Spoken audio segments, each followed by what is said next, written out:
NASA urine recycler, test 1, sample 1. It's the first water we've got out of the machine. This will allow astronauts to recycle their urine and sweat into beautiful, clean, clear drinking water. First sample, transparency, subpar.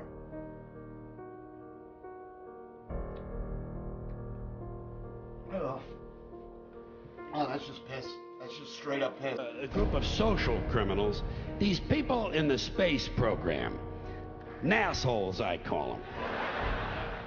You're the one who said you walked on the moon when you didn't. Calling the kettle black, if I ever thought of it. Saying I misrepresented myself. Away from me. You're a coward and a liar and a thief.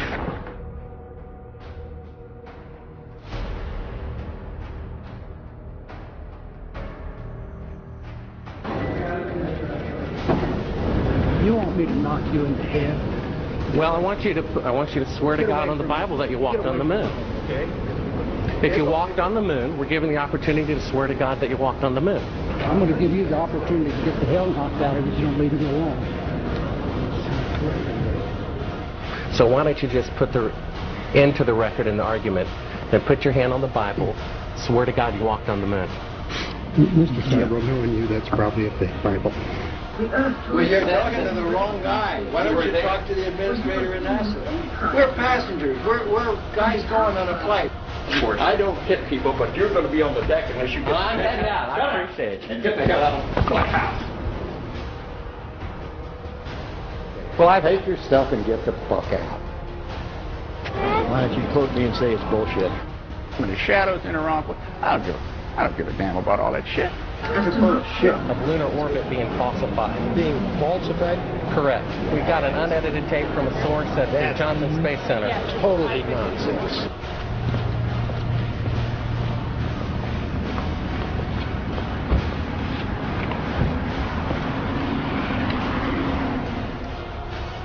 Mr. Seibel, you do not deserve answers. If you show this publicly, you're open for a lawsuit. Okay?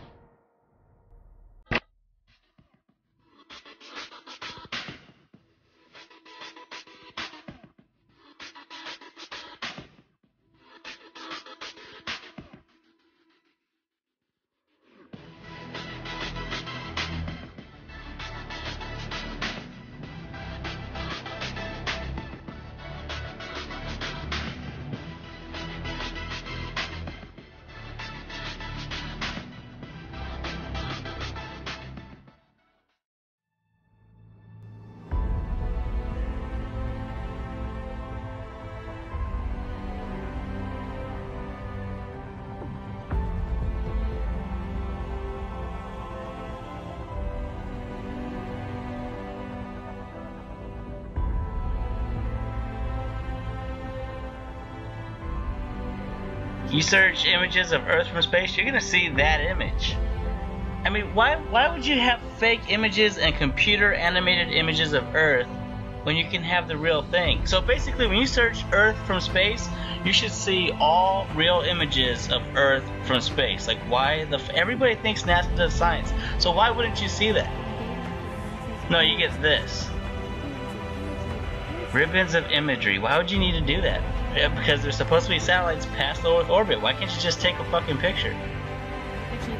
Okay, that's supposed to be real. That's Apollo 17's image of Earth, and they use it all the time, and nobody ever thinks about it. You're shown this. This picture is in every single science book. See that circle cloud formation? This picture is so distinctive. They use it on the covers of magazines. They still use it today. I saw it must be 3 weeks ago now, but I clicked on an article because it had this fucking image in it. They still use this picture to represent Earth. Photo painting. Photo painting. Photo painting. Photo painting. Photo painting. How the fuck would you know?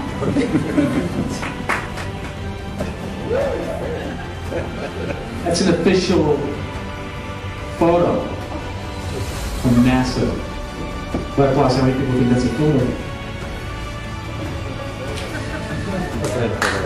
But plus, other people think this is bullshit.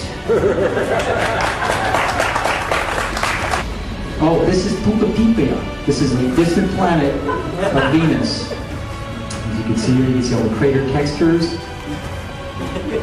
on my shirt.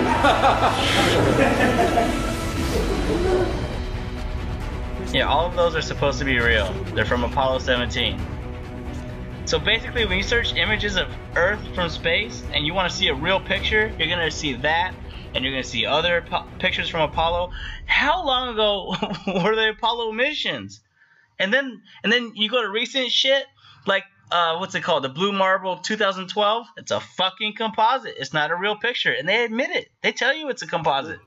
Simmons' job is... It's primarily taking data and making pictures out of it? That's what this is. A composite of data sets from several different instruments translated into a picture. So she said composite. Now, when you search images of Earth from space, even though everybody thinks NASA does science, they're on the cutting edge of science, they're exploring the solar system. When you search images of Earth from space, you should see real pictures of Earth from space.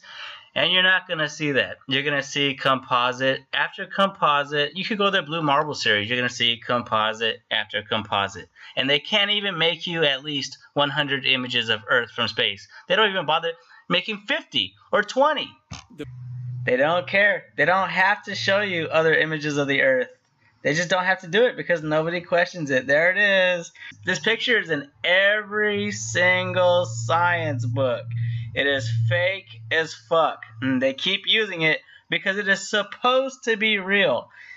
Unlike their composites, which they don't use very often, they use this one. In between each orbit? So some of those are painted on. It is photoshopped, but it's has to be. Yeah, of course it has to be. Sort of simulate the atmosphere. And fuck you. There are no pictures of Earth from space. And this shows you that those GPS satellites do not exist. Because if those satellites existed, there would be pictures of the Earth from space. They would have the ability to do that.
It's a Chinese spacewalk.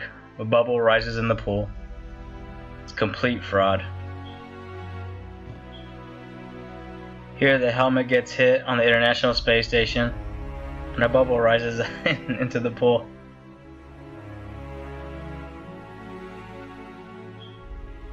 This spacewalk from NASA isn't even a month old yet. And here's a bubble taking an odd trajectory because it's in a water pool. It even curves because the water is it's not motionless, it's moving.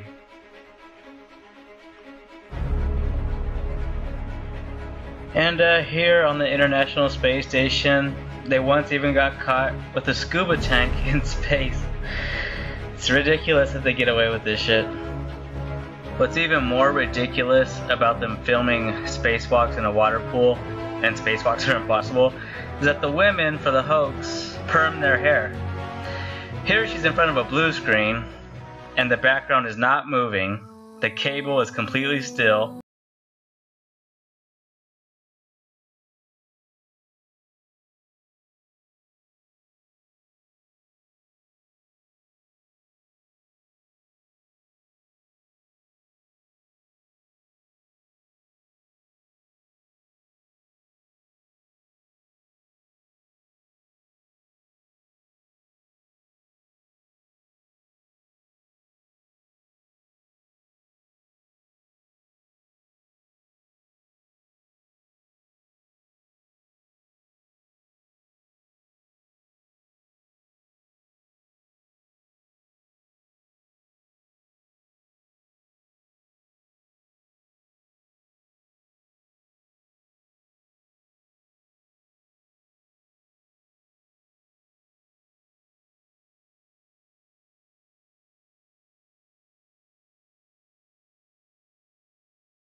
He was a national hero and was likely to be the first man to walk on the moon.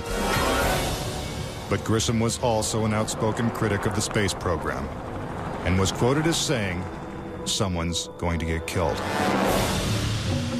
Unfortunately, Grissom's worst fears were soon realized.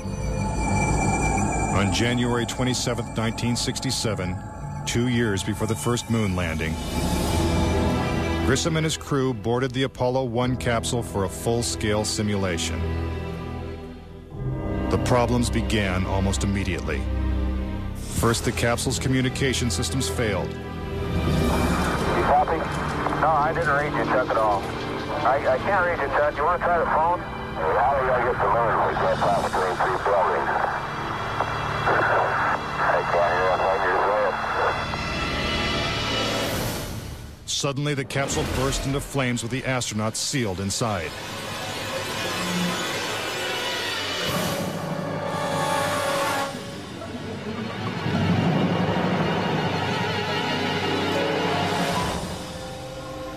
Tragically, Gus Grissom, Ed White, and Roger Chaffee lost their lives before ever leaving the launch pad.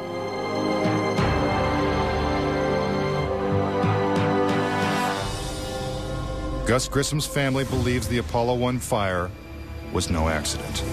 I think it was intentionally sabotaged by someone. It's been a question in my mind, what was found in the accident investigation and how was that handled? Was the CIA involved or whoever? But it was done intentionally. Grissom's family doesn't know who was responsible for his death or why it happened. But they say NASA knows the truth.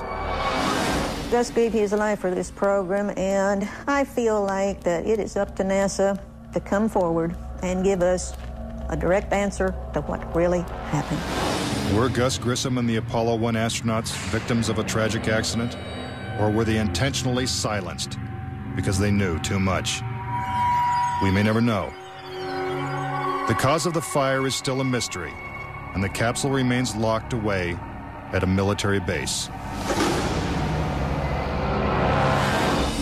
But Grissom wasn't the only Apollo critic to meet with a suspicious and untimely death. Thomas Ronald Barron was a safety inspector during Apollo 1's construction. After the fire, Barron testified before Congress that the Apollo program was in such disarray that the United States would never make it to the moon. He claimed his opinions made him a target. Has there been any pressure on you by NASA? Nothing. We were, my wife and I were somewhat harassed at home when this first thing broke some time back, but it's going away now. As part of his testimony, Barron submitted a 500-page report detailing his findings.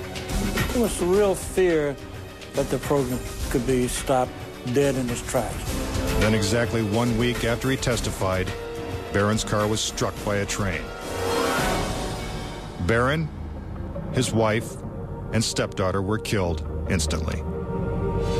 I believe that Thomas Ronald Barron was murdered because he had the truth to tell about the Apollo project. Barron's report mysteriously disappeared, and to this day, it has never been found. Between 1964 and 1967, a total of 10 astronauts lost their lives in freak accidents. These deaths accounted for an astonishing 15% of NASA's astronaut corps. To keep something that's alive wrapped up and covered over, you've got to eliminate all the people that can talk about it. We now realize that perhaps the reason Neil Armstrong has never given an on-camera interview is because he doesn't want to lie anymore. What threats may have been made upon such honorable men or their families to possess their reluctant cooperation and later ill feelings towards perpetuating this still darkened hour in American history? NASA's highest-ranking official, James Webb, resigned without explanation just days before the first Apollo mission.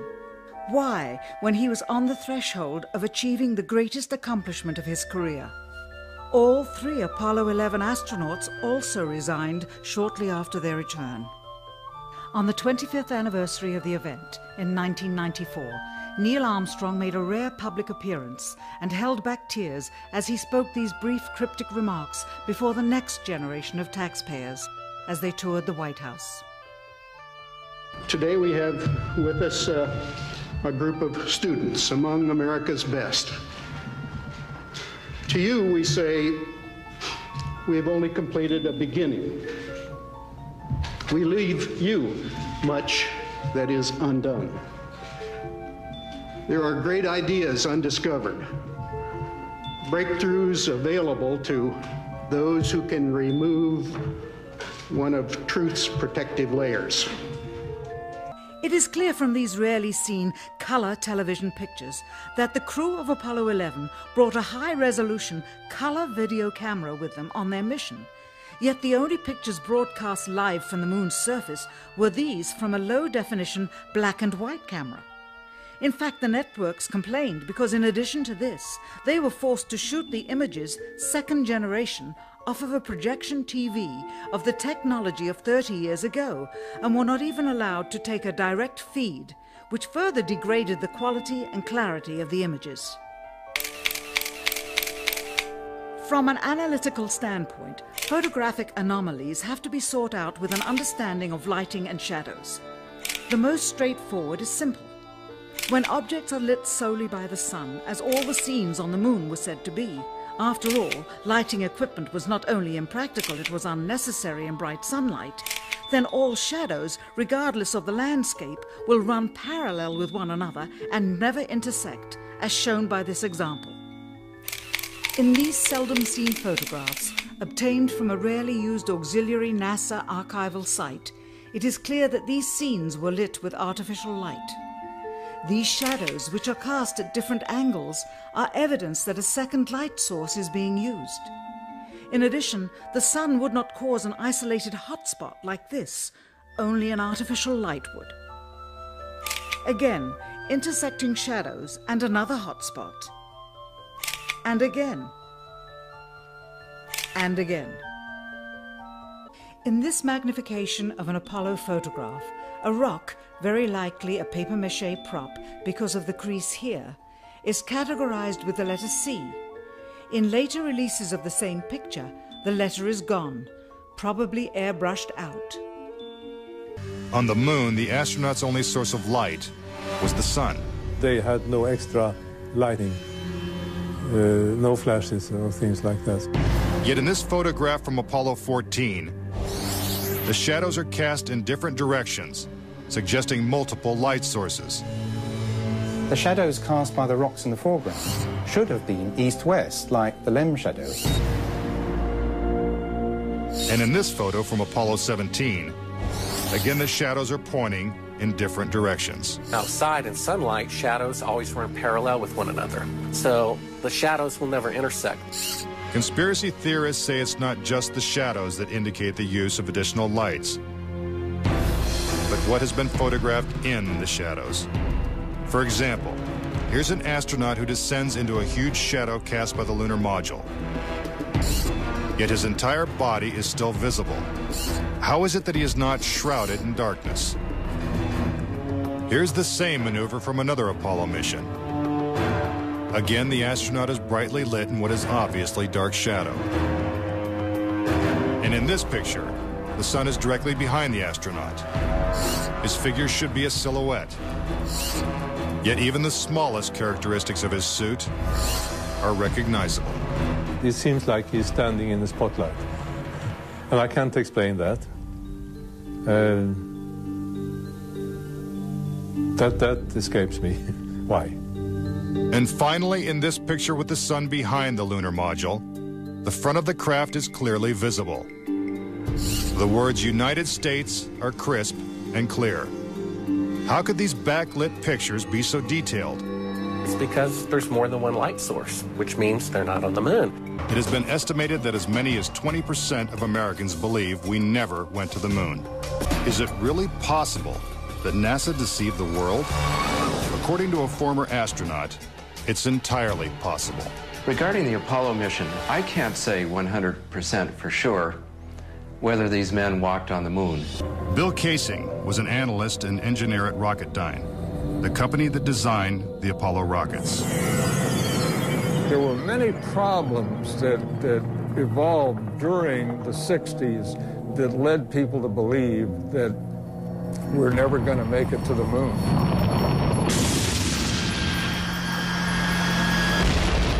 Casing observed that despite the clarity of deep space, the stars were missing from the black lunar sky. He saw the American flag waving, even though there is no air on the moon. And he discovered that there was no blast crater beneath the lunar lander, where its powerful rocket engine had fired.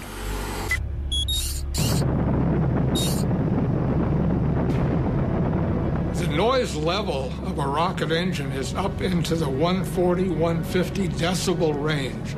In other words, enormously loud.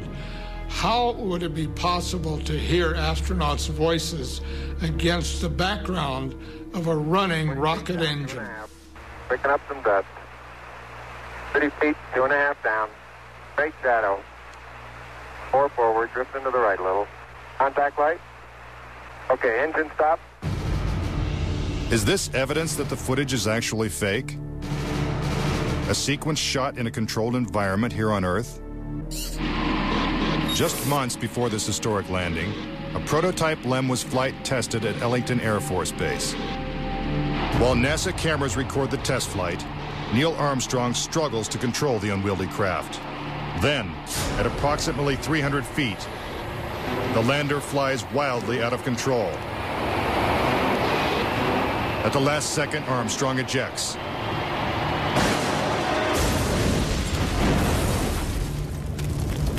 And floats to safety.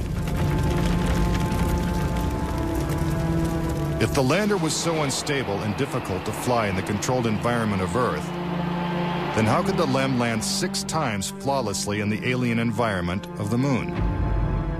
The LEM had a single engine mounted dead center, and then they had little push jets, thruster jets, a couple of them up on top. This was supposed to control their attitude as they came down. Well, I'll tell you a secret. The instant you moved your tail in that cabin an inch, you would change the load pattern, it would begin to tilt, and it would start that thing spinning.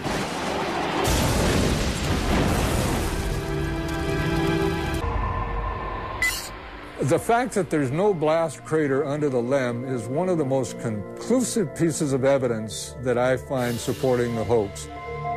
In fact, no sign of a blast crater is visible for any of the 6 lunar landings. Yet NASA's own scientific illustrations clearly depict a blast crater. Then there's one other point. If they had truly landed on the moon, this dust would have then descended on the lunar lander, on the foot pads, and we find not a trace of dust on the foot pads. In the footage of the ascent stage going up, what you don't see is an exhaust plume coming out of the rocket engine nozzle. What a ride, what a ride. But what do we see? We see the ascent stage suddenly pop up without any exhaust plume whatsoever, as though it were jerked up by a cable. It's absolutely unreal. Although it appears that the astronauts are moving in the moon's gravity, which is 1/6 that of the Earth, Percy notes that when the speed of the film is doubled, the astronauts appear to be running as if in Earth's gravity.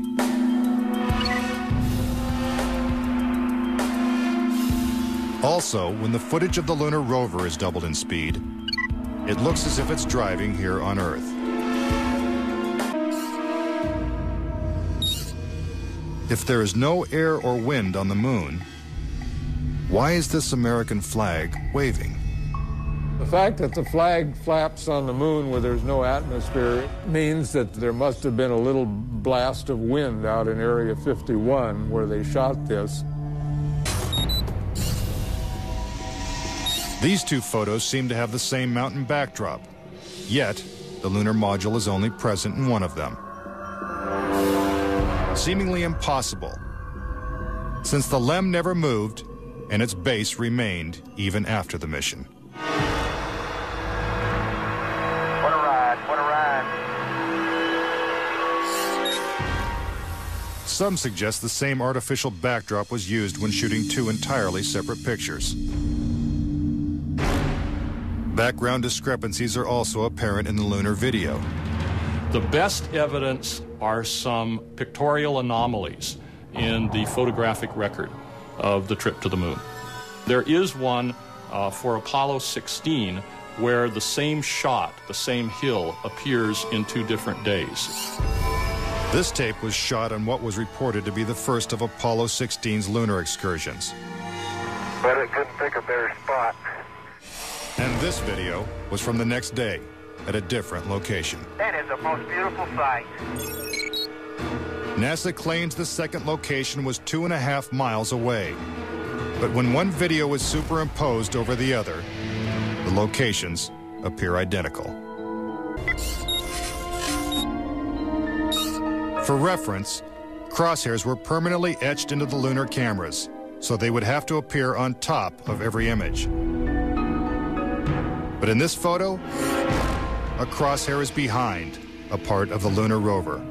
This situation is impossible and has to be the result of technical manipulation and doctoring of the image. And in this photo from Apollo 11, the equipment in the foreground is covering the crosshair, not behind it. And in another from Apollo 12, the American flag is covering one crosshair,